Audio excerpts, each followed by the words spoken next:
Buenas tardes a todos. En primer lugar, pediros disculpas por la situación en la que tenemos el casino, porque estamos de obra, estamos haciendo una pequeña reforma y bueno, creo que hemos corrido, sobre todo los que llevan el bar, para poder estar hoy a la hora prevista. En principio, presentar a José Antonio Ortega para que haga la presentación de su libro, la cual la va a llevar a cabo Alfonso Vera. Y por mi parte yo tengo poco que hablar. Agradeceros la asistencia, el haber venido aquí a nuestro casino, que estamos intentando ponerlo cada vez mejor, y os dejo con ellos, que son los que tienen que hablar. Muchas gracias.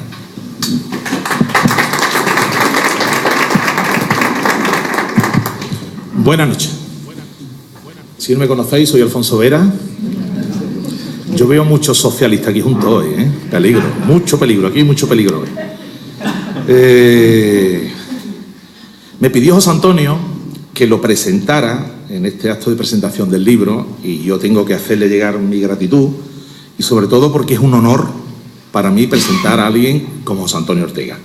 Él me va a disculpar porque yo le tengo preparada una pequeña encerrona, muy corta, muy corta. Yo le prometí que sería breve, pero yo no sé si lo voy a conseguir, porque me encanta hablar en público, ya lo sabéis. O sea, y me va a perdonar que yo le diga muchas veces Orteguita, porque él es Orteguita. Él es Orteguita. Si veis la foto, sobre todo la que está en Roma, en el Coliseo, la de arriba a la izquierda, a mí me recuerda una canción que Crae le cantó a Sabina, que le decía: no sé qué tiene de rabino cuando lo miro de perfil. Es que tiene la cara un judío, ¿eh? Es que Orteguita es judío. Es judío. Esta presentación es complicada, ¿veréis por qué? Porque vosotros lo conocéis igual o más que yo. Entonces, presentaros a alguien que ya conocéis, que es como vuestra familia, porque lo es complicado. Porque ¿qué digo de él que vosotros no sepáis? Insisto, más que yo. Bueno, yo lo he intentado, he hecho un ratito, él me dijo 7, 8 minutos, no más. Yo no voy a tardar más. Pero yo he preparado una presentación por PowerPoint, os lo prometo, la he preparado a las 7:05 de la tarde. Porque me dijo, yo voy a preparar una de PowerPoint. Y digo, cabrón, yo voy a presentar otra. Entonces me fui a mi casa, en este rato, desde cuando me fui a mi casa, he buscado en internet una serie de fotos, simplemente para adornar, para que no me miréis la cara, porque no es nada agradable hacerlo, Mari me lo dice continuamente, y hablaros de José Antonio. Fijaros, José Antonio siempre fue, voy a volver atrás muchos años, ya hace muchos años de eso. Él fue siempre el hijo de Julio Ortega. Y a mí esa expresión siempre me ha dado mucho coraje. Del Delicado, pero Julio, el hijo de Julio Ortega, del Delicado. Porque también era hijo de Pepa Espinosa. Lo que pasa por eso de ser mujer, o porque era de Alcalá, que no era barreña, él era hijo de Julio, el Delicado. ¿Vale? Eso. José Antonio, no sé si lo sabéis, muchos creo que no lo sabéis, es el intermedio de 3 hermanos. La mayor es Pepi, que estaba por ahí. Pepi, no te veo, levanta la mano y saluda. Pepi está ahí. Después vino José Antonio, pero después vino un tercero, Julio, que nació en el año 69, pero murió cuando tenía 2 añitos. Y esa historia muchos no lo sabéis. ¿Eso dónde lo he sacado? Como yo hago el programa de archivo parroquial, lo primero que hago es mirar en el archivo. Y digo, Ortega Espinosa, hijo de Julio, 3. Ay, yo esto no lo sabía, lo voy a contar. Él es el intermedio de 3 hermanos. Lo que pasa es que el tercero, insisto, murió cuando era apenas un bebé, con 2 años. No sé si tú te acuerdas de ellos, Antonio. Sí te acuerdas, sí te acuerdas de él, sí te acuerdas. Él tenía entonces, tú tendrías 5 años, 5 añitos, 5 o 6 añitos, cuando nació. Yo, de chico, a mí me marcó mi barrio. Entonces eran barrios. Mi barrio era la calle Ancha. Que más que calle Ancha era la calle Ancha, la calle Soledad, la calle Carmen, la calle Huerta, incluso la calle La Reina. Pero esta gente no, esta gente era muy raro. Esta gente eran de la plaza a la iglesia. Y Fe de la plaza a la iglesia tenía un problema, y es que no tenía equipo de fútbol. Y eso hizo que leyeran mucho, eran muy raros. Ertrudo, Orteguita, gente muy rara. No jugaba al fútbol. Miento. Jugaba al fútbol de vez en cuando, pero veréis, nosotros jugábamos, la calle Ancha tenía un equipo de fútbol, jugábamos con el Parmarillo, siempre nos ganaban, porque éramos los niños pollas, entonces nos ganaban. pero siempre acabamos a torta y ahí los gordos repartíamos. Entonces, pero en la calle, la plaza de la iglesia era distinto, porque el campo de fútbol era la plaza de la iglesia y las porterías los bancos. Claro, no podías jugar con una pelota grande. Jugábamos o con una naranja o con una pelota de tenis. Era un fútbol, perdón de la expresión, entendedme, muy mariconetti. No había patada, no había pelea, eran muy buenos. José Antonio siempre fue un chaval distinto, yo lo digo. Yo guardo los espiritismos que hacíamos en tu casa, la vieja. Joder, es cero negativo, imaginaros la sangre. Imaginaros. Y sí tengo el recuerdo de él que desde chico le gustaba mucho, nos reunimos, yo también apuntaba, hacer cómics con el Trudo. En la casa de Trudo arriba, que estaba deshabitada, era perfecta para jugar a los chavales. Pagábamos las ventanas y jugar a esconder a oscuras es maravilloso. Hay veces que nos metíamos debajo de la cama de Mercedes y todo jugar. Pero hacíamos cómics y él era el guionista del cómic. Trudo era el que dibujaba. Y yo era, no sé lo que hacía, el que hacía los cuadros, porque yo otra cosa no hacía. Porque la idea era de este y los cómics eran de Trudo. Entonces era curioso. Fue un chaval distinto, si os lo digo. Y él es distinto. No sé qué tiene el rabino cuando lo miro de perfil, ¿no? Fijaros qué bonita está la plaza de la iglesia ahí, ¿eh? Fijaros qué cosa más bonita de plaza, ¿eh? Ahí hemos disfrutado, ¿verdad, José Antonio? Ahí hemos disfrutado de chicos nosotros. Y el Cabito. Cabito. Había los munis buenos y los munis malos. Valentín era bueno. Cabito depende. Alfoncito. Ay, Alfoncito. Herbejino ya. Juan Riva era un cazopán. Juan Riva casi se ponía a arbitrar partidos muchas veces. ¿Eh? Hemos jugado mucho en la plaza, muchísimo, muchísimo. Pero un fútbol distinto al resto, repito. Bueno, seguimos. Ahí está. José Antonio estudia, como muchos de nosotros, se tiene que ir a estudiar el Instituto Isla Verde. El Instituto de los Barrios ya se abre, pero depende del Instituto Isla Verde. Yo no sé si tú llegaste a estar en el paseo, sí, unos años lo hiciste en el paseo, eso es.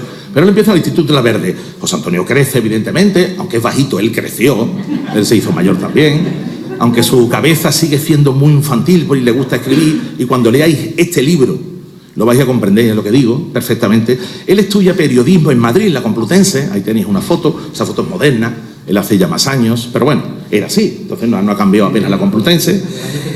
Él termina periodismo, él Complutense, periodismo y ciencias políticas y sociología en la UNED. Ahora soy tutor de la UNED, ahora le podía dar yo clase a José Antonio, así que fijaros. Y ahí termina sus estudios y empieza a trabajar. Yo le he dado, es verdad, la estadística. Javi y tú nos peleamos con la estadística. Tú aprobaste y él no. Él es moro, ¿cómo iba a aprobar? O sea, claro. Buena gente. Yo iba a llamarlo porque estuviese aquí. No me pongan la cara que sí, pues yo se lo digo a Javi, que lo digo, morasqueroso. Buena gente, Javi. Además, tiene la calculadora mía que le presté, que todavía no me la ha devuelto, por cierto. Si lo veis, se lo decís, que lo he dicho públicamente, ¿eh? Se lo decís. Javi se lo decís de mi parte. Buena gente. Lo pasamos bien con la estadística, peleándonos a la estadística. Pero aprobaste estadística. Aprobaste. Muy bien.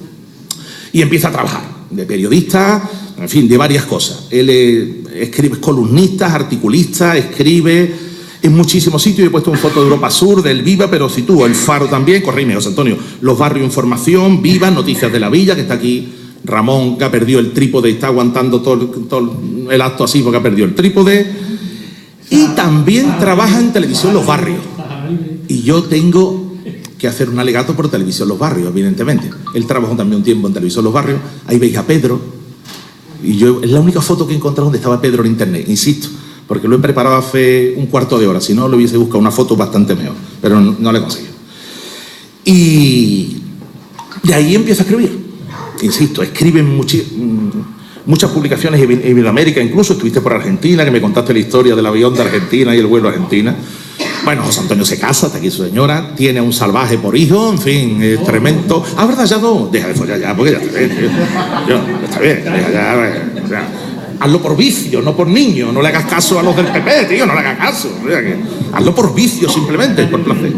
Y empieza a escribir. Sus dos primeros libros, yo digo, José Antonio, que son, como decíamos antiguamente, un experimenté. Porque son dos libros distintos, o sea, Viaje de regreso y El clan de los ilusos no tienen nada que ver uno con otro. Ahí me recuerda, he puesto esta foto del clan de los ilusos, me recuerda los cómics que hacíamos con Trudo. Me recuerda muchísimo la portada, lo que hacíamos con Trudo. Y da pasos adelante. El paso adelante se llama El reino de la sirena. Ese es el gran salto adelante de José Antonio. Ya sabéis, la desaparición, de la tripulación, de un bergantín, el Mari Celeste. A mí me ha encantado lo del nombre Mari Celeste porque tiene nombre de gay. Mary Celeste, el nombre total. Ese es el salto y esos son los cimientos de un gran escritor. Esos son los cimientos de una gran casa en construcción que se asientan realmente en el reino de la sirena. Y después hay un libro que yo aconsejo que lo leáis, de verdad. Primero porque es de un personaje gaditano, muy gaditano, Cornelio Balbo, muy gaditano, los dos. Ya sabes que hay un instituto en Cádiz, que además se abrió estando yo en el servicio de inspección, el Cornelio Balbo, que está en la Plaza de España al lado. No, Cornelio Balbo, sí, Cornelio Balbo se llama. Exactamente. Pues el libro, leerlo. Yo entiendo que hay de gusto. Al que le guste la novela histórica le va a encantar. Yo estoy viendo ahora otra vez la serie Roma, por segunda vez. Y me acuerdo del libro, muchísimo. Cuando sale Catón, cuando sale Quíquero, el Cabezón, en fin. Me acuerdo muchísimo. Leerlo porque ya no se trata de un libro, no se trata de una... Da igual, yo creo que Cornelio Balbo es una excusa para retratarnos Roma. ¿No se había dado cuenta que María salía en una foto al principio? Era en Roma. Era en Roma. Estaba Mari, estaba Manolo. Al que le gusta la historia antigua, de verdad que es un manual de cómo funcionaba Roma en aquellos años, la caída, corrígeme, de la República y los primeros pasos del Imperio, el primer siglo antes de Cristo. De verdad que merece la pena. Y estamos ya en el último, que no tiene nada que ver con los anteriores. Nos he puesto la foto, voy a pasar, ahí, este es el reino de la sirena, el secreto de los Balbos, y estamos en este. Y yo ya acabo, y dejo que él nos hable, que es el que tiene que hablar. Es un libro totalmente distinto. Yo llevo leído aproximadamente una tercera parte, casi un 40%. Y es una novela chulísima. Chulísima porque tú no sabes por dónde va a pasar. Es decir, lees una página y dices, a ver lo que se le ha ocurrido al cabrón en la página siguiente. Porque estás en Madrid, y de pronto apareces en la Edad Media, y de pronto apareces Hitler, y después... ¿Cómo se puede engarzar todo eso? Mucha grifa, yo lo sé. Porque si no es imposible. O sea, yo decía, pero ¿a dónde me va a llevar? ¿A dónde me va a llevar este tío? ¿A dónde me va a llevar? Es alucinante, es un viaje por el tiempo, por distintas culturas, el tema de la secta, el ocultismo. De pronto aparece el asesinato en los libros. Yo no lo voy a contar, leerlo. Yo no es que hago esto y acordaréis de mí. El libro empieza ahí, con un asesinato de una persona muy famosa y termina, no sé dónde va a terminar, no sé dónde va a acabar. Es una novela que se lee muy fácil. Se ha vendido un poco, se ha vendido los intereses comerciales, es decir, este no tiene el trabajo de fundamentación, de argumentación, de investigación que tiene el anterior, no lo tiene ni de coña. El secreto de los Balbos es tremendo, pero él también se mereció un descanso, creo yo. Y ahora me huele que los tiros tiran para Marruecos, me huele, porque además de que tenga la excusa de que tiene que haber familia, yo creo que hay algo en ciernes, pero eso sí él quiere que lo cuente y si no, no. Yo pido un fuerte aplauso para José Antonio, yo me despido, ya me siento con vosotros y nos quitamos de la mesa, que el personaje es él. Muchas gracias.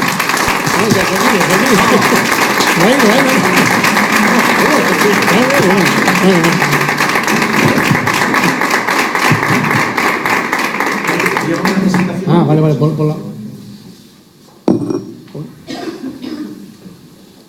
Ya me lo ha puesto muy difícil, Alfonso. Yo lo sabía, yo me arriesgaba. Cuando pensé en Alfonso me arriesgaba y digo, pues ya me va a poner el listón muy alto, ¿no? Para abajo irá, bueno, me liaré seguro. Si no le doy yo, pues mejor.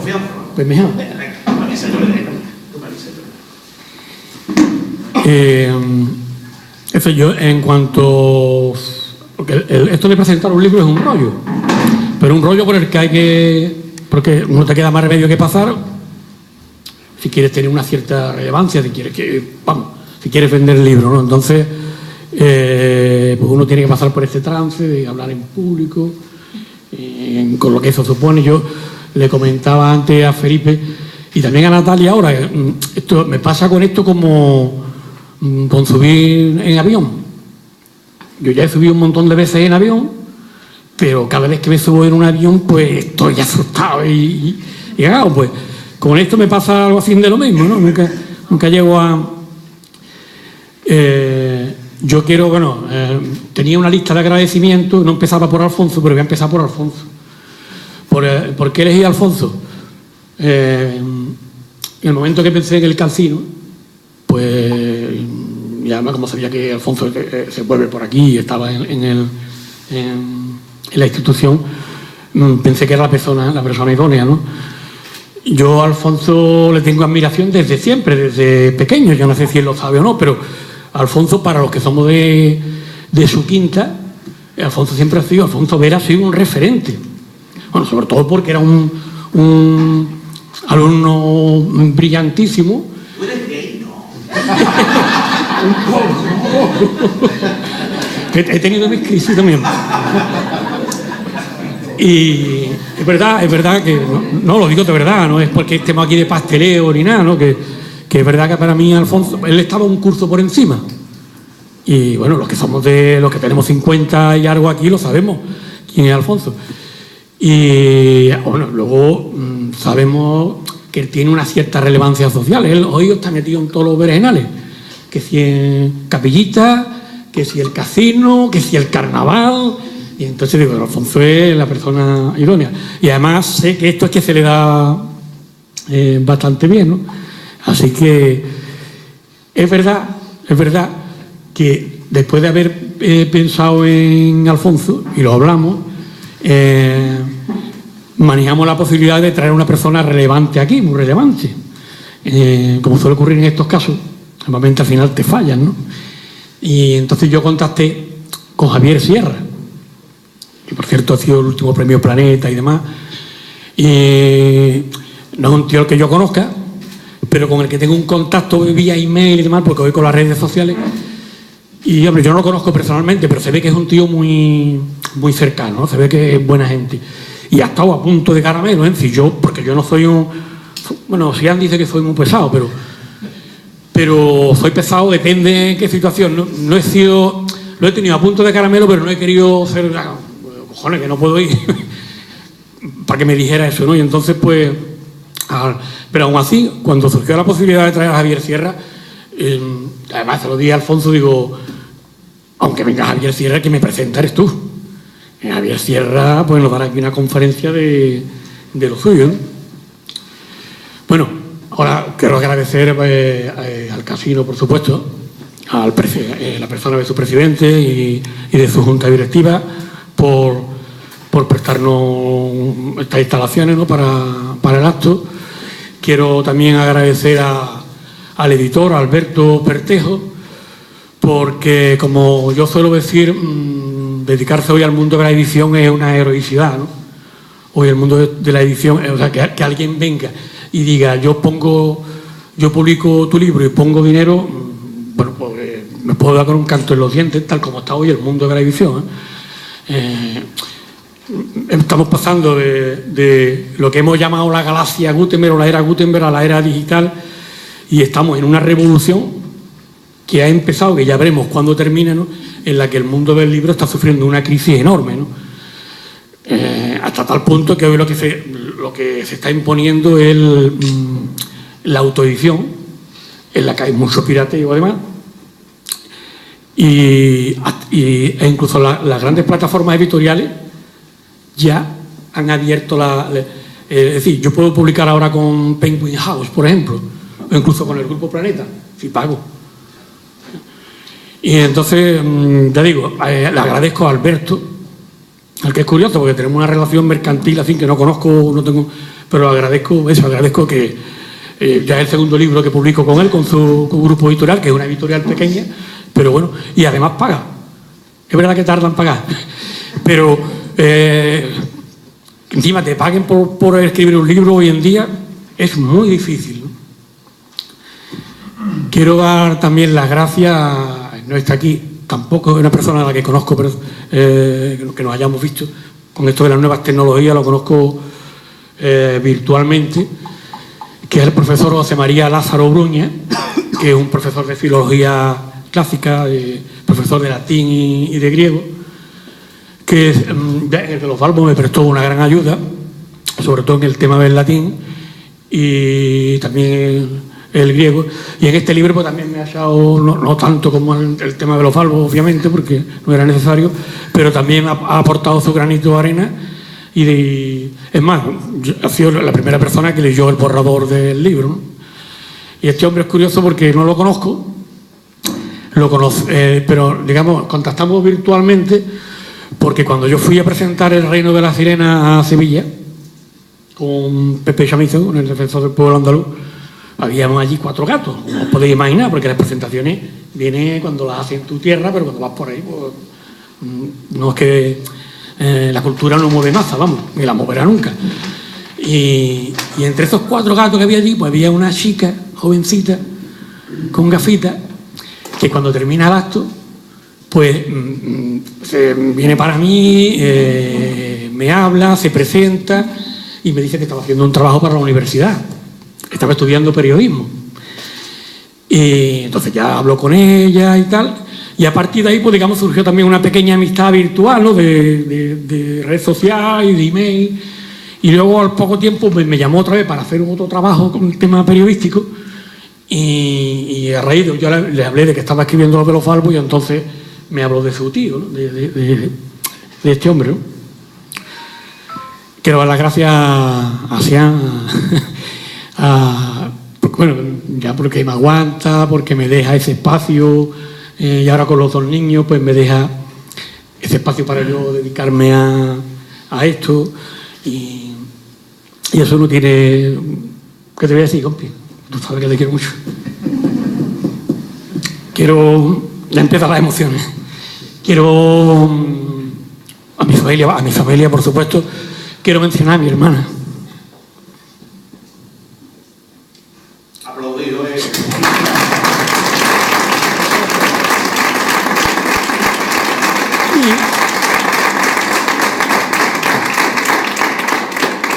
A mi hermana y a mi sobrina, porque en los otros actos además como que se me han pasado, ¿no? Y conmigo han tenido que aguantar carros y carretas, ¿no? También es especial dentro de mi familia a mi padre y a mi madre, que, bueno, que sin ellos yo no sería.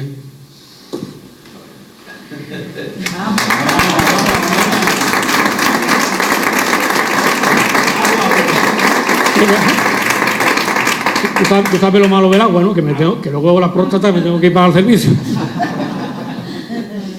Mientras cantamos Paquillo, mi padre y mi madre me han dejado el mejor legado que se le puede dejar a un hijo, que es el valor de... no solo la educación, porque la educación que tengo ha sido gracias a ellos, sino los valores de la honestidad y la honradez, ¿no? Joder, yo lloro hasta con el telediario,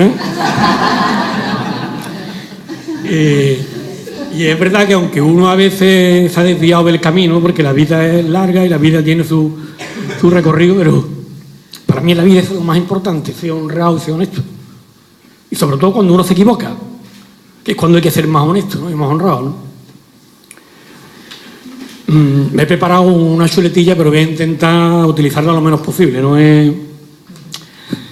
Quiero agradecer también a Salvador Puesto, a que es amigo y compañero de profesión, además es vicepresidente de la Fundación Provincial de Cultura, porque el tío siempre está ahí para echarme un cable, para apoyarme y bueno, no debería decir esto, pero lo voy a decir. Yo espero que sea el próximo alcalde de Los Barrios, por supuesto.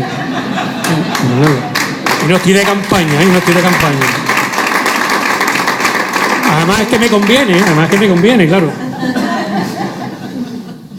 Me alegro mucho de que esté Eli aquí. Pues, bueno, tú y yo sabemos Eli ya. Y la verdad me ha dado mucha alegría, ¿no? Yo digo, bueno, que viniera porque, bueno, pasaron cosas como tú sabes y yo sé y tal. Y bueno, como te dije una vez, quizás contigo en 2011 incluso habríamos ganado las elecciones. Pero, en fin, la política es lo que es. A Manolo es mi amigo del alma. Manolo, bueno, nos conocemos de siempre, pero sobre todo en estos últimos años nos hemos estrechado mucho nuestra relación. Manolo está ahí para lo que yo mande. Que ya es decir, el tío, ¿no? Ya está, ha tenido que pegar un palizón para preparar esto y, bueno, tú sabes. Algún día te pagaré lo que te debo.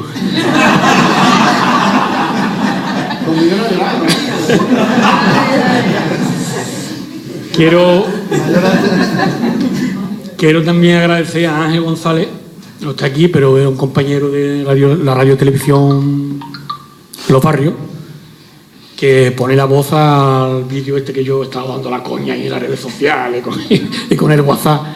Pues el vídeo ese entre uno que ha puesto de su parte, Manolo, y Ángel, pues, que ha puesto la voz, ¿no? Que el jodido tiene una voz, bueno, que trabajaba en la radio, coño. A Felipe Salazar y a la librería, porque yo espero que gane mucho dinero con mis libros.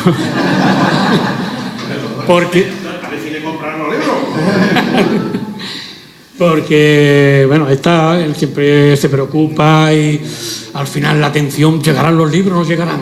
Ya están pedidos esto, lo otro, y él siempre está ahí y llama a la distribuidora. Y bueno, y ya que estamos recordando la niñez y eso, que Felipe somos amigos desde que éramos chicos. Cuánto hemos jugado nosotros aquí en la plaza, y en fin. Ahora era cuando tocaba algo de Alfonso, pero claro, ya que me saltaba el orden. Y bueno, a todos vosotros, porque sois mis incondicionales, ¿no? Me estáis aquí, me apoyáis, porque claro, imaginaros estuviera yo aquí ahora solo.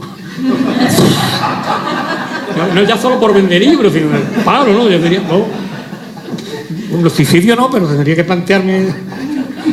Así que. Entonces sí que podría llorar. Yo sabía que iba a llorar, tío, pero yo te digo, soy de lágrimas fácil, ¿eh? ¿Y de nariz para zonarse? No me lo recuerdo, tío. Que esto me ha complejado durante mucho tiempo. Más otras cosas. Ahora yo del libro voy a hablarlo no mucho, porque tampoco quiero dar pistas sobre la historia del libro y demás. Pero es una novela de ficción. Siempre hay que encasillar, porque si género negro, que es la editorial la que encasilla, yo no, porque en realidad género negro no hay, pero hace un poco de policíaco, digamos de suspense, es completamente distinto al Secreto de los Barbos, ¿no? Vamos, no tiene. De hecho, yo cuando empecé a escribir esto, estaba haciendo como una especie de experimento, ¿no? Yo quería, digo, voy a hacer algo más liviano, ¿no? Digo, porque los Barbos, para venderlo, cuesta. Al final no me ha ido mal del todo, teniendo en cuenta las expectativas que puede tener uno y demás, ¿no? Tal como está hoy el mundillo editorial. Pero quería hacer algo que llegara más a la gente, que fuera un poquito más fácil de leer, que enganchara más, ¿no? Ser más comercial, en cierto modo, ¿no? Me propuso eso como reto, ¿no? Claro, y para hacer más comercial pues tenía que utilizar un poco lo que está de moda. Y lo que está de moda, ¿qué es? Bueno, pues el misterio, por supuesto, la secta, el mundo del ocultismo, los templarios y todo eso. Todos esos ingredientes quería yo emplearlo en la obra, ¿no? Y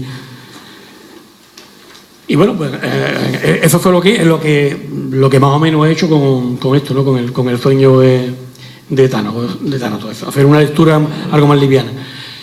Resumiendo, el resumen que lo he puesto muchas veces por ahí en redes sociales, que está en la contraportada del libro. Bueno, pues la historia empieza con la aparición de un cadáver en un hotel lujoso de Madrid, que es el Hotel Ritz Madrid, que creo que es el hotel más lujoso de Madrid.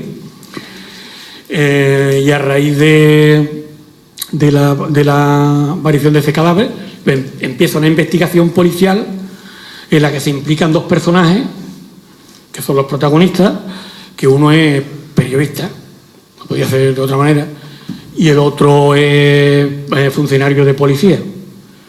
Y bueno, esa investigación, como en un juego de pistas, o estilo Dan Brown o algo así, pues empiezan a hacer un recorrido que les lleva, aparte de por Madrid, pues les lleva a Berlín, les lleva a Austria, les lleva a la República Checa, a Praga, y que además, en sentido figurado, les hace también trasladarse en el tiempo, como ha dicho Alfonso, de remontarse a la antigüedad, a la Edad Media, incluso al Tercer Reich, a la época de los nazis, que vende mucho eso de los nazis, ¿verdad?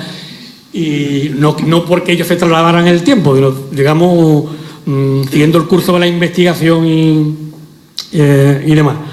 Y aquí pues nos encontramos con esto, con caballeros templarios, con magos, con alquimistas y demás.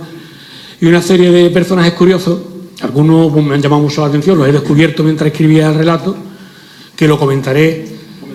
No, ahora cuando ya termina el rollo y ahora cuando termina el rollo pues hacemos lo del PowerPoint.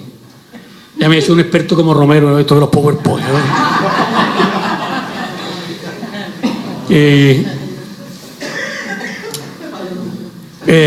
Bueno, estos dos... Buenas tardes. Me alegro de ver. No te preocupes. Estamos en familia. Estos dos protagonistas en realidad son un trasunto de un servidor, prácticamente, es decir, el reflejo de uno. Claro, hubiera sido más, para mí era más fácil, tampoco, como ha dicho Alfonso, quería tomarme un descanso, y para mí era más fácil, pues, encarnarme en un tipo cincuentón, que es lo que soy, que era un tipo ahora de 20 o de 30 años, era como algo mucho más sencillo, ¿no? Pero además estos dos personajes son personajes que se complementan en el sentido de que uno, el periodista, está más abierto al tema del misterio, al tema de los enigmas, y con sentido crítico, por supuesto, pero digamos es más crédulo, ¿no? Y el policía, pues el policía es un tío con los pies en el suelo, al que no se le va la olla, y que estos nomás que son todo cuentos y patrañas, ¿no? De cuarto milenio y demás, ¿no? Entonces, digamos que esa dualidad durante toda la historia se mantiene, ¿no? Incluso esa contraposición entre la perspectiva de uno y la perspectiva del otro, ¿no? Puede dar la impresión incluso a quien vaya leyendo el relato que parece como que pongo más listo al periodista. Claro, yo soy periodista y un poco más listo al periodista. Pero no es así. De hecho, al final el policía también demuestra cuál es su experiencia y cuál es su inteligencia, y le da una pequeña lección a... ¿Eh? El usuario no tiene que vender, ¿no? Ya. Ahora vamos a empezar un poquito con el rollo más... los temas, porque ese es el argumento. Los temas. Bueno, además de ser un ingrediente narrativo, para seducir, yo espero que seduzca, claro. El misterio también en sí mismo es tema de la novela, ¿no? Aquí me vaya a permitir que mire un poco a la soleta, porque son frases un poquito de... la atracción por lo misterioso, lo enigmático, ha llegado a adquirir tanta relevancia como hecho sociocultural, que ha llegado a convertirse en muchos casos en un sustituto de la religión. Cuando estaba escribiendo esto estaba pensando en Gelman, digo, como venga Gelman, verás tú que le tendré que después explicar. Y claro, ¿por qué tiene tanto éxito el misterio? Entre otras cosas porque el misterio es la chispa de la vida, ¿no? Aparte de la Coca-Cola, el misterio es la chispa de la vida. Es que sin misterio, como decía Becker, no habría poesía, ¿no? Entonces, por eso tiene tanto éxito el misterio. ¿Y por qué tiene también tanto éxito? Esta es ya, digamos, la reflexión filosófica, además, ¿no? Es porque yo creo que despierta en el ser humano las mismas emociones, o unas emociones muy similares a las de las experiencias religiosas. Y porque creo que esas emociones tienen un mismo origen interno, un mismo origen intelectual e espiritual, ¿no? Que al final no es, ese origen no es otro que nuestra necesidad de respuesta. Si el ser humano al final se pasa la vida buscando respuestas, ¿no? Ahora mi niño está todo el día, ¿por qué? Papi, ¿por qué? Papi, ¿por qué? Y o sea, lo que quiero decir es que son emociones hechas de la misma pasta, ¿no? Son fenómenos parecidos, ¿no? Tan es así que hoy hay gente que en vez de rendirle culto a los santos le rinde culto a los extraterrestres, por ejemplo, ¿no? No estoy devaluando, digamos, las creencias religiosas, ni mucho menos, porque, como digo en una parte del libro, los que tenemos dudas a veces somos, digamos, más... tenemos más fe y más de esto espiritual que mucha gente que digamos tiene esa creencia ya dogmática, ¿no? y asumida, ¿no? Como tú y yo empezar la capillita que va camino. Ya camino porque le encanta meterse en la iglesia, oye. Que yo soy monaguillo y medio sacristán, ¿no? Bueno, quiero decir que son fenómenos en los que subyacen los mismos anhelos, ¿no? La misma pulsión, ¿no? En definitiva, que misterio y religión siempre han ido de la mano a lo largo de la historia de la humanidad, ¿no? No solo porque la religión es en sí misma misterio o está envuelta en misterio, sino también porque las creencias religiosas fueron para el hombre la primera explicación a todo lo que era desconocido. De ahí que, aunque resulte paradójico, el pensamiento religioso está en el origen del pensamiento científico y por tanto de la ciencia, ¿no?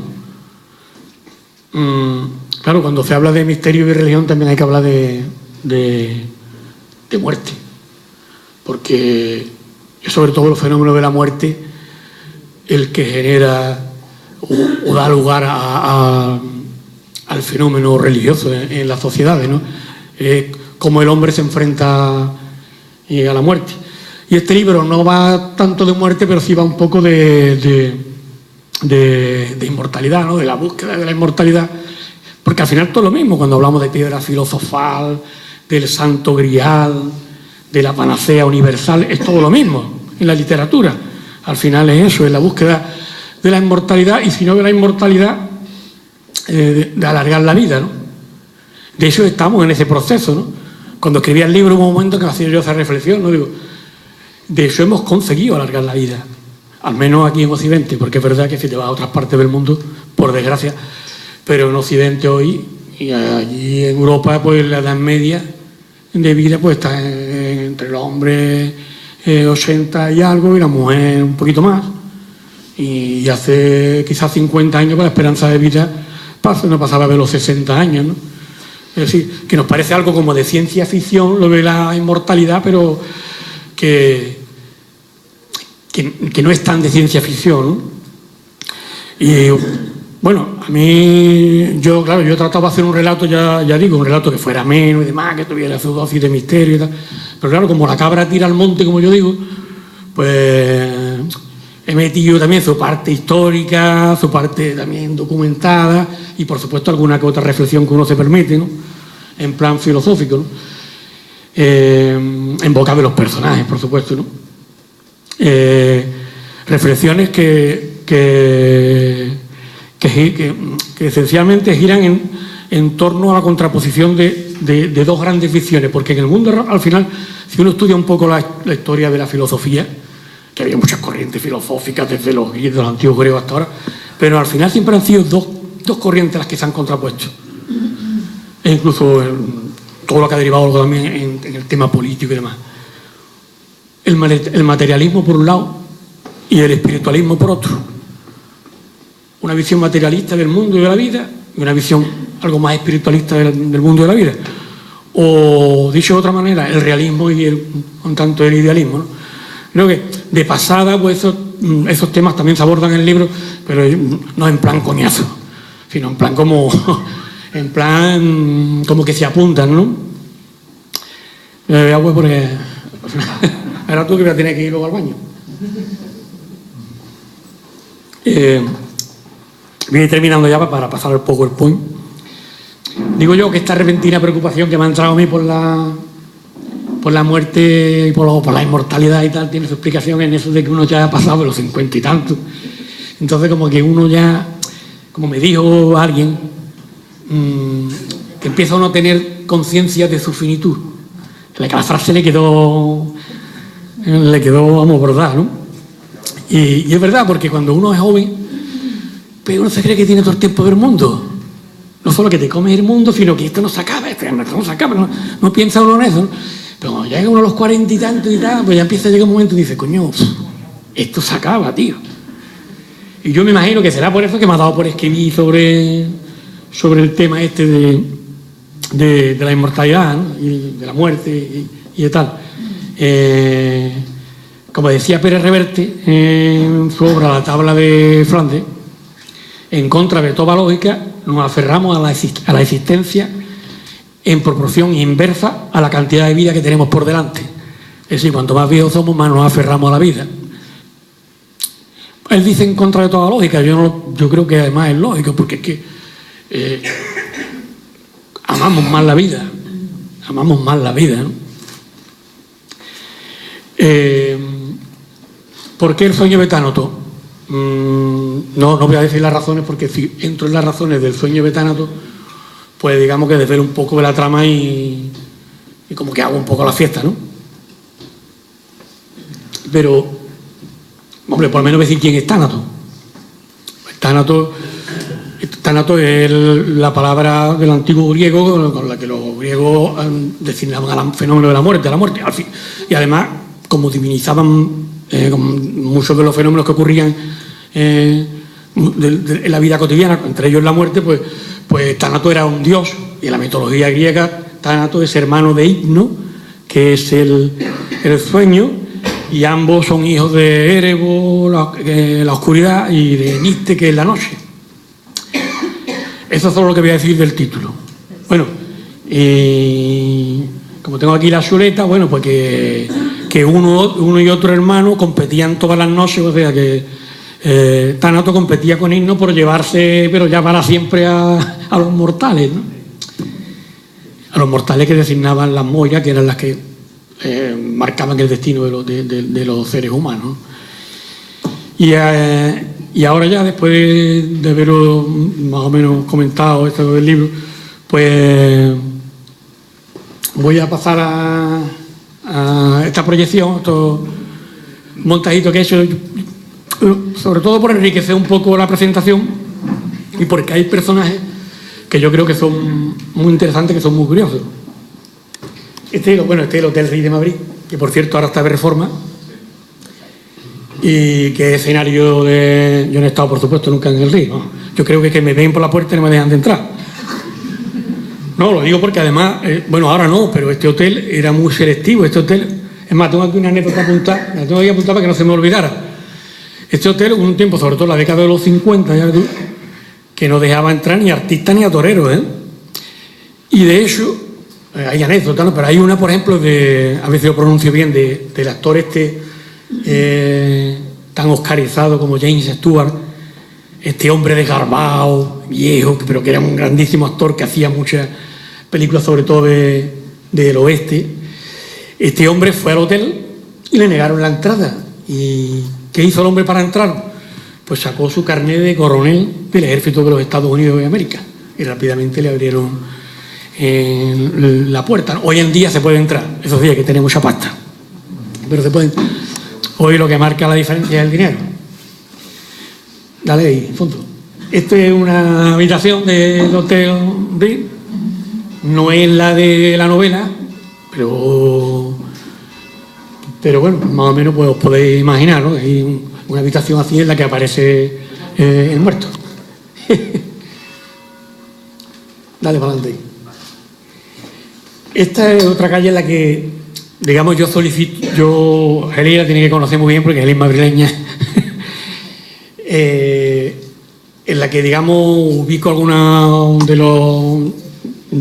los sucesos de la novela. Esta calle tiene su historia, porque esta calle se llama del Buen Suceso porque ahí había una parroquia que se ve ahí al final, que parece un centro comercial, aquí a la derecha, pero que en realidad es una parroquia, la parroquia del Corpus Christi o no sé qué, pero que en su día hubo una parroquia anterior que era parroquia del Buen Suceso, por eso se llamó la calle del Buen Suceso. Bueno, ahí vivió un hombre, que este personaje que yo menciono en el libro, no es que sea un protagonista del libro, pero sí es verdad que, que yo lo menciono en el libro y hablo de él, que es un personaje curiosísimo. Este es Mario Rosso de Luna. Este era un abogado, periodista, republicano, masón, teósofo también. Ahora aclararé un poco qué es eso de la teosofía. Fue el traductor de la obra de Madame Blavatsky, que es, digamos, la primera que empieza a hablar de teosofía. Además tiene unos libros curiosísimos, como uno que se llama Matar a la muerte, y su obra está agrupada en lo que se llama la Biblioteca de la Maravilla. el tío tocaba todos los palos y además descubrió un cometa que lleva su nombre. El tío además era astrónomo, formaba parte del Ateneo de Madrid y escribió en muchos periódicos de la época. Y en 1931, murió en 1931 en noviembre, y el gobierno claro, ya estamos en la República, a la calle se le puso el nombre, a la calle del Buen Suceso, se le puso calle de Mario Rosso de Luna. Lo que pasa que obviamente cuando terminó la guerra, con la dictadura con Franco, pues rápidamente el nombre de Mario Rosso de Luna se borró y se le volvió a poner calle del Buen Suceso, ¿no? Es un personaje muy curioso, yo me lo tropecé.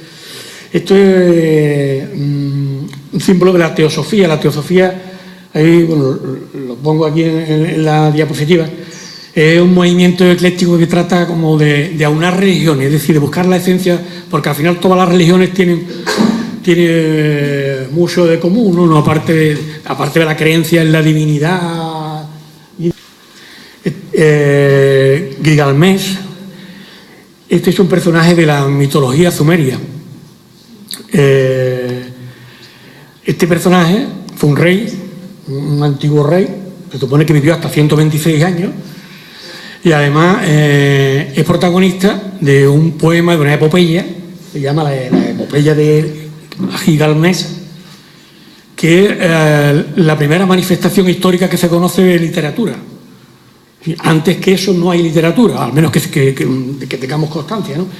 Y además ese poema versa sobre la búsqueda de la inmortalidad. De hecho, el tipo, bueno, no fue inmortal, pero por lo que cuentan las crónicas, el tío vivió 126 años. Yo me conformaría con eso. Bueno, esto es la puerta de...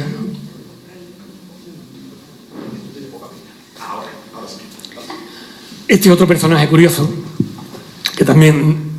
Insisto, no es que sean protagonistas del libro, pero en algún momento aparecen en su página, se mencionan. Este es un personaje, ya lo he utilizado alguna otra vez. Este tío lo llegaron a llamar el tío más malo del mundo. Y él, bueno, tuvo una pila de nombres. Este fumaba tela también grifa, un tuf. Entonces este desbarraba como... Y bueno, ya veo, tuvo un montón de nombres. Fundó una secta, y la orden del templo oriental y demás, pero además, que esto es lo más interesante, inspiró mucho los movimientos contraculturales ya de los años finales 50 y principios de los 60. La cultura psicodélica, los movimientos hippies, el tema de la droga, que en los años 60 pues estuvo muy de moda. Y es un personaje, bueno, hacía misas satánicas y demás, ¿no? Bueno, esto es la puerta de Brandenburgo porque, bueno, que es otro de los escenarios de la novela, es Berlín, bueno, algo tan representativo de Berlín como la puerta de Brandenburgo, ¿no? La estación central de Berlín, que también, digamos, es un escenario de la novela, y aparece y se hace alguna descripción interesante, pero no tiene mucho... Bueno, este figura no necesita representación, ¿no? Es una pena que hoy en día pues, todavía sea un héroe para alguna gente. Este es el Palacio Imperial esto es en Viena. Ahí está el archivo histórico también de Viena. Y otro, digamos, es otra localización de la novela, por eso la pongo ahí, ¿no? Como digo siempre, cuando hartéis os vais, si me quedo aquí me tomo una copa y... Pues claro, uno lo sabe, si este tío estará dando ya la coña ya o... Este es un personaje, un criminal de guerra nazi. No aparece en la novela, pero inspira al personaje de la novela. Prácticamente son el mismo personaje, pero...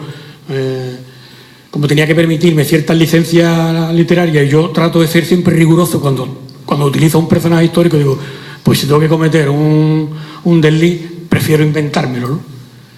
Y este tipo, bueno, pues lo llamaron el Doctor Muerte o el carnicero de Mauthausen. Bueno, este tío hacía cosas como inyectarle gasoil a los judíos para probar a ver si era un método instantáneo de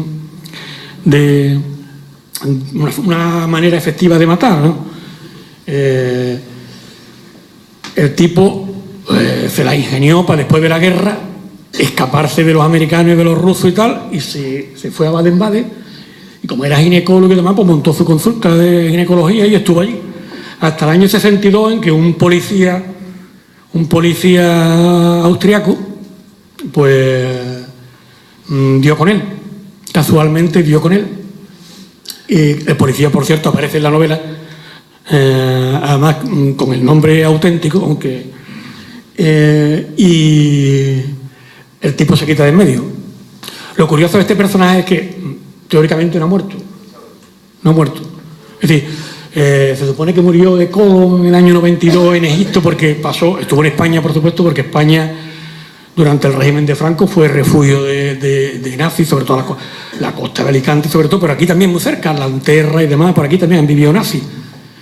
Y luego ya cuando aquí se acabó el sollo, porque se acabó la dictadura, pues el tipo se quitó de en medio, se fue a América Latina, donde también había dictadura, y el tipo fue ahí escapando como pudo y demás, y al final acabó en Egipto y supuestamente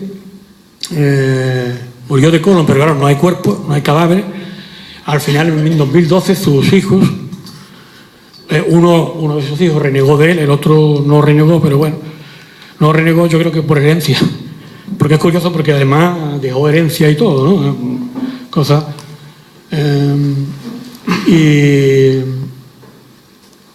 Eso, en 2012, un hijo pidió, el de la herencia, por supuesto, pues pidió a un tribunal que declarara su muerte legal, era la única manera de pillar los billetes.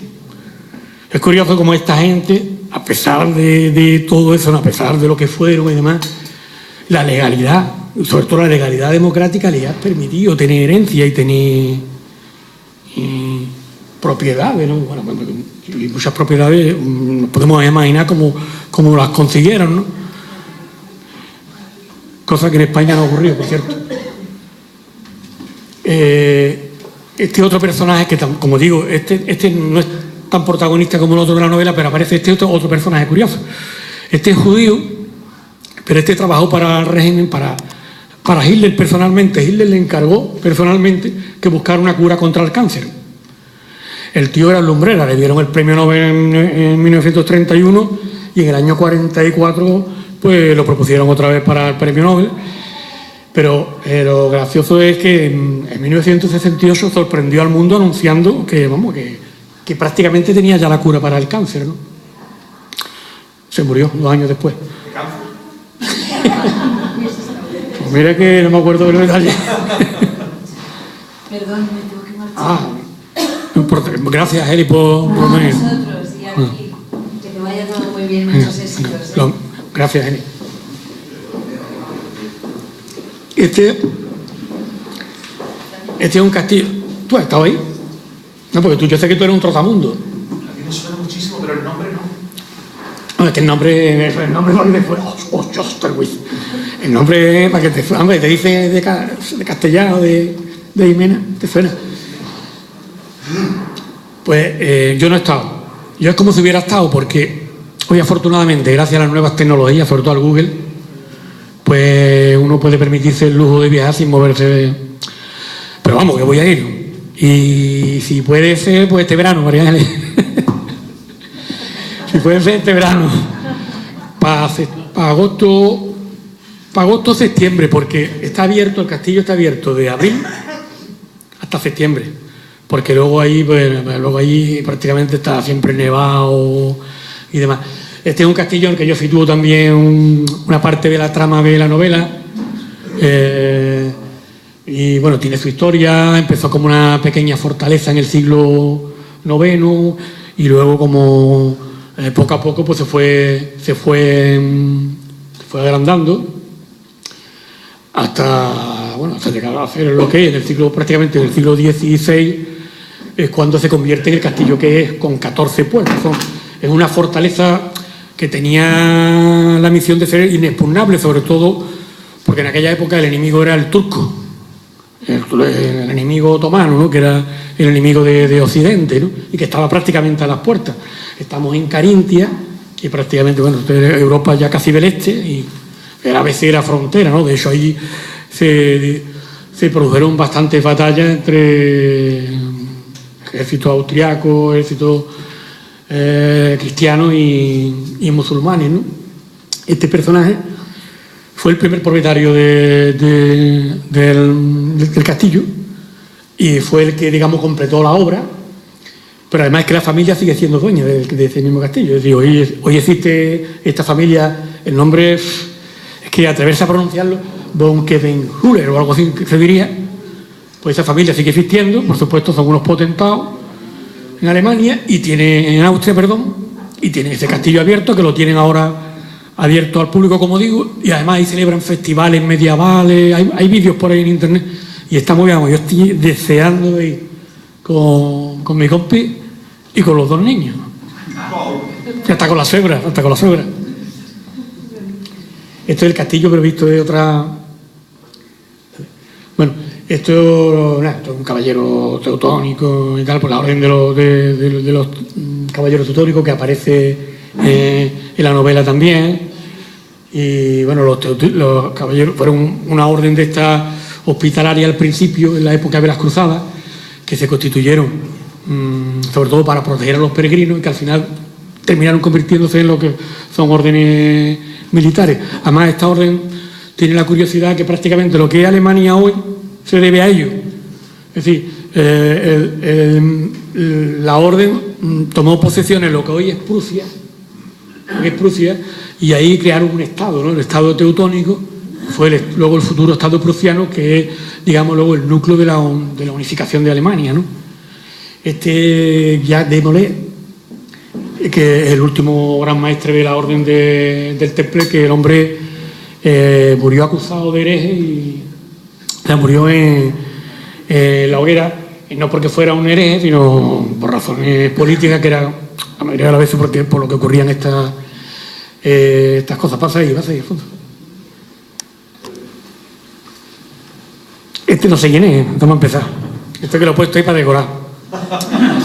Lo curioso es el nombre, porque el nombre es un nombre, en teoría tiene su leyenda mitológica, en realidad ni siquiera se sabe si ese personaje existió, Christian Rosenkreuz, pero digamos el fundador, el legendario de lo que es la orden de los Rosacruces, que es una orden de estas herméticas, una orden secreta, que como toda orden secreta, pues lo que se supone es que preservar un cierto conocimiento milenario que tiene su origen en la antigüedad, normalmente siempre se relaciona con el antiguo Egipto y que se va transmitiendo y que claro, la manera de preservar este tipo de conocimiento, pues creando siempre unas corporaciones cerradas a las que se tiene difícil acceso, para las que hay que hacer un proceso de iniciación y demás, ¿no?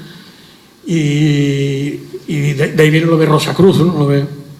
Esto es el símbolo de la Orden de los Rosacruces, que aparece en el libro. La Orden de los Rosacruces aparece muchas veces en la historia, aparece y desaparece, tiene muchas desviaciones. Los primeros documentos históricos sobre la Orden son del siglo XVII. Lo que pasa, como ocurren estas cosas, hay una construcción en torno a la Orden que históricamente no tiene mucho fundamento, que es precisamente la de que, digamos, la Orden tiene su origen en el antiguo Egipto, ¿no? Parece ser, dicen los entendidos críticos, claro, que eso es un poco de mito y de leyenda, ¿no? Estaba hablando de Egipto, Akenatón, si algunos que estén interesados por Egipto habéis tenido que oír hablar de él. Hizo una revolución en su tiempo en Egipto. Estamos hablando del segundo milenio antes de Cristo. Una revolución religiosa, pero al mismo tiempo cultural, porque la religión y la cultura entonces iban de la mano, porque en un mundo politeísta él instauró el culto monoteísta al disco solar Atón, Él cambió su nombre y además fundó una nueva ciudad que se llama Quetatón, y duró un tiempo, pero claro, la religión, por los que todavía defendían la religión politeísta, al final lograron cargárselo al final y instaurar otra vez la religión del panteón egipcio, ¿no? Que también es muy variado, ¿no? Este personaje, ¿por qué lo traigo? Este personaje lo traigo, aparece también en la novela. Yo lo relaciono, esto es una licencia que me permito, lo relaciono como uno de los primeros Rosacruces de la historia, con poder, porque además fue emperador del Sacro Imperio Romano Germánico. ¿Por qué me permito esa licencia? Bueno, tengo mi fundamento también histórico, porque, bueno, entre otras cosas fue excomulgado por el Papa y acogió en su corte a sabios de aquella época, como Guillermo de Oca, Miguel de Cesena, Marsilio de Padua, que ponían en entredicho la ortodoxia de la religión católica, o sea, de Roma en ese momento, ¿no? Y entonces, pues, aparecen las páginas de... Ya queda poco, ¿eh? Ahora nos tomamos una copa. Esta es una vista de Praga, porque Praga es otro escenario que, por cierto, es un viaje pendiente también. Me da hasta pena decir que no he estado en Praga, porque es que, vamos, Praga es una ciudad, si una ciudad de Europa que hay que visitar es Praga, vamos, eso es por su historia. Y bueno, Praga además es una ciudad que está muy relacionada con el ocultismo, ahora vamos a ver por el personaje que viene luego, y ahí estuvo lo que la Academia Alquimista Praguense, bueno, pues estaba en Praga obviamente, por eso se llama praguense, ¿no? Fue en el siglo, la segunda mitad del siglo XVI, principio del siglo XVII, pues Praga fue un nido de magos y de alquimistas y de este personaje es otro personaje curioso, no sé si habéis oído hablar de él, Rodolfo II de Habsburgo.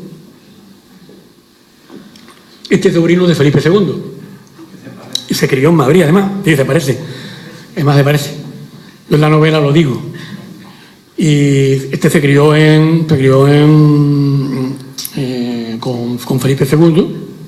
Y Felipe II, que es curioso, esa es otra, porque Felipe II fue su majestad católica y apostólica. Era el más católico de Europa, hasta tal punto que, bueno, que guerreó por ello en Europa, ¿no? Por la supremacía del catolicismo, pero en la intimidad le pasaba como aquí a algunos con el catalán, ¿no? En la intimidad pues, le encantaba el ocultismo, entonces tiene una gran biblioteca, que hoy está en el Escorial, sobre el tema de ocultismo, y parece ser que imbuyó al sobrinillo, lo imbuyó y le dio, porque este es conocido en la historia como el emperador alquimista. Además de ser sobrino de la familia de los Habsburgo han dominado Europa durante siglos. Eso siguen siendo todavía hoy una familia. Este tipo tenía un montón de títulos.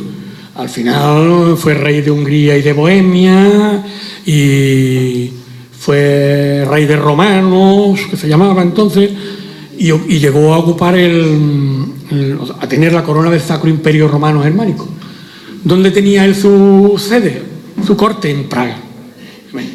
Y se rodeó, pues, de gente, entre gente seria, como por ejemplo Johann Kepler, astrónomo, a gente, bueno, que iban a engañarlo, porque el tipo hizo una colección, le encantaban los mecanos, las reliquias, tenía una colección de reliquias, colección de libros, manuscritos antiguos, y por supuesto el pobre siempre estuvo tachado de colgado.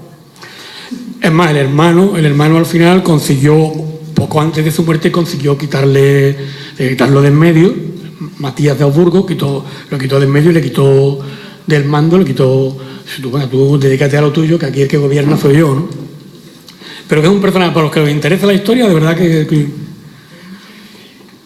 ya queda poco, ¿no? Digo yo, ¿no? Ya me está haciendo largo hasta a mí, digo. ¿Sabes? Y bueno, ya queda poco. Este Este es el Rosacruz, el personaje Rosacruz por excelencia. Es un personaje que se supone que es histórico, porque, ya vemos, bueno, vivió en el siglo XVIII, el conde de Saint-Germain. Bueno, esto de los títulos también se los atribuían. Lo de Saint-Germain se le dio en Francia porque Saint-Germain quiere decir santo hermano. O sea, santo hermano porque pertenecía a una hermandad, se supone que era la hermandad de los Rosacruces. Pudo ser también una especie de farsante, un artista, un elementillo, ¿no? Se recorrió todas las cortes, pero es verdad que aparece, en las crónicas aparece varias veces a lo largo del siglo XVIII, y el tío con la misma edad siempre. Aparte iba vendiendo remedios contra la enfermedad, contra no sé qué. Bueno, engatusaba sobre todo a las damas, era una figura. Y es un personaje curioso, ¿no? Que también, digamos, no es que sea protagonista de la novela, pero es un elemento de... Esto es la imagen de lo que se llama un grimorio. Un grimorio que es un manuscrito de la Edad Media, sobre todo de la alta Edad Media, del siglo XIII para adelante, en lo que contenía siempre temas de ocultistas o temas de medicina, que la medicina en parte pues era la química, temas siempre raros, ¿no? O la magia. Pues todos esos libros se llaman grimorios, ¿no? Y esto ya va a terminar, por fin, ¿no? Y nos tomamos la copa ya aquí. Esta es la Turritopsis nutricula, ¿no? Esta es una... Y ustedes diréis, ¿por qué cojones está la especie esta de medusa está aquí? Porque, bueno, aparece en el libro, pero además esta es de las pocas formas de vida, casi de las únicas, que es inmortal. Es una forma biológica que es inmortal. Es decir, esta forma de vida, cuando llega a la edad madura y a la edad de la reproducción sexual, vuelve a convertirse, vuelve a su estado embrionario. Y ese proceso se repite cíclicamente siempre. O asombra que sí, a mí también. Entonces, era de cajón que una vez que me encontré con ella tenía que meterla en la novela como fuera, porque es que estamos hablando de la inmortalidad, ¿no? Y entonces ese es el hecho de que lo haya puesto aquí, además por la curiosidad, ¿no? Porque a mí también me llamó la atención cuando lo supe, que fue por casualidad. Y bueno, que espero que hayáis comprado algunos libros. Y si alguno queréis que os lo firme, pues os lo firmo. No voy a tirar de originalidad, porque cada vez que intento tirar de originalidad en las dedicatorias, meto la pata.